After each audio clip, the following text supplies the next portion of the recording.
नमस्कार, मैं प्रिया कुमारी। आप सबका स्वागत है हमारे चैनल फ्लैश न्यूज में।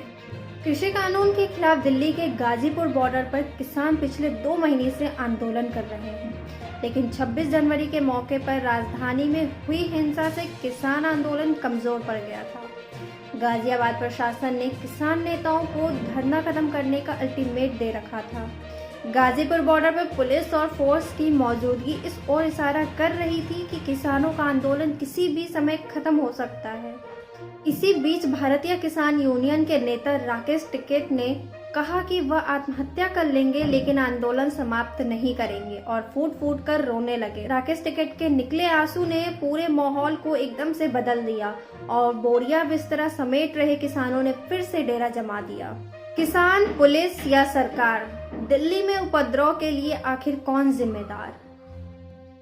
कृषि कानून के खिलाफ गणतंत्र दिवस के मौके पर किसान संगठनों ने दिल्ली में ट्रैक्टर परेड निकाली, लेकिन ट्रैक्टर रैली के दौरान पुलिस और किसानों के बीच भारी संघर्ष देखने को मिला। प्रदर्शनकारियों ने कई जगह पर जमकर तोड़फोड़ की और लाल किले में भी दाखिल होकर अपना झंडा फहरा दिया। हालांकि पुलिस ने पहुंचकर झंडा उतारा और प्रदर्शनकारियों को लाल किले से हटा दिया, लेकिन 26 जनवरी को दुनिया ने जो देखा उससे देश के स्वाभिमान को गहरा झटका लगा है। किसान संगठन और पुलिस एक दूसरे पर आरोप मढ़ रहे हैं तो सत्ता पक्ष और विपक्ष एक दूसरे को जिम्मेदार ठहरा रहे हैं। किसान संगठनों की जिम्मेदारी भी सवालों के घेरे में है। ऐसे में सवाल उठता है कि पूरी घटना का आखिर जिम्मेदार कौन है? Delhi police joint CP Alok Kumar ने कहा कि कई दौर की बैठकों के बाद ट्रैक्टर रैली के लिए समय और मार्गों को अंतिम रूप दिया गया था, लेकिन किसान उन निर्धारित मार्गों से हटकर दिल्ली में प्रवेश कर गए। उनके तरफ से हिंसा की गई, जिसमें 46 पुलिसकर्मी घायल हो गए।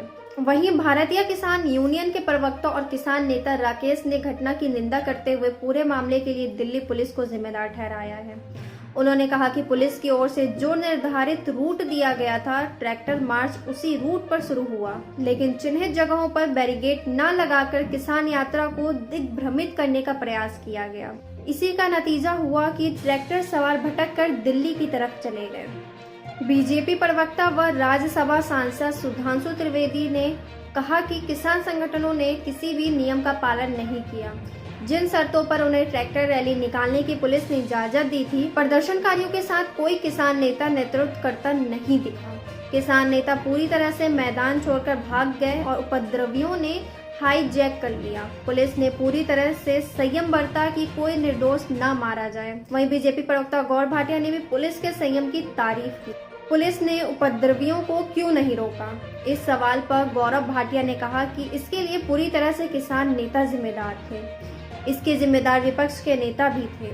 कांग्रेस प्रवक्ता आलोक शर्मा ने सरकार को जिम्मेदार ठहराया है। कहा कि 6 महीने से किसान प्रदर्शन कर रहे थे, लेकिन सरकार किसी नतीजे पर नहीं पहुंच रही है। गणतंत्र दिवस के मौके पर दिल्ली में जो घटना हुई है, उसके लिए प्रधानमंत्री और गृह मंत्री अमित शाह सीधे तौर पर जिम्मेदार हैं। 2 महीने से दिल्ली में किसानों का आंदोलन चल रहा है और गृह मंत्री चुनाव मैनेजमेंट में जुटे हुए हैं। इन्हें किसानों की समस्या से नहीं बल्कि चुनाव की ही फिक्र है। इसी का नतीजा है कि देश की राजधानी में गणतंत्र दिवस के मौके पर जो हुआ है, उससे देश का सिर झुक गया है। शिवसेना के राज्यसभा सदस्य संजय रावत ने भी दिल्ली में हुई हिंसा पर प्रतिक्रिया देते हुए सरकार पर तंज कसा है। उन्होंने पूछा है कि दिल्ली में कानून व्यवस्था की धज्जियां उड़ गई है, इसकी जिम्मेदारी किसकी है?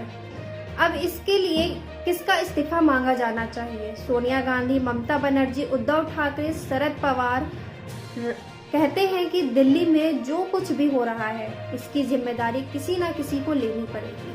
हालांकि उन्होंने कहा कि लाल किले पर तिरंगे का अपमान सहन नहीं किया जा सकता।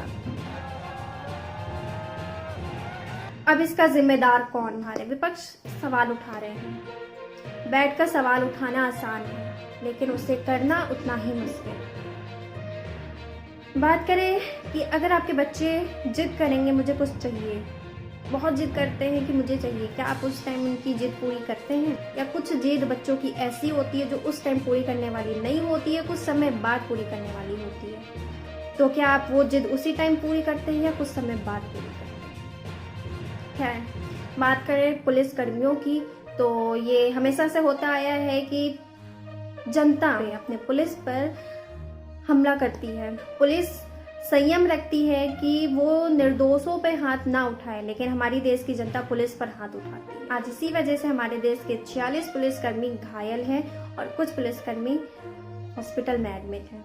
कुछ के हाथ टूट गए, किसी के पैर टूट गए, किसी के सर में चोट आए, लेकिन पुलिस ने संयम रखा कि निर्दोष को सजा ना मिले, लेकिन किसी भी निर्दोष को नुकसान ना हो। लेकिन किसानों ने यह सोचा कि हमारे देश के पुलिस को भी नुकसान ना हो।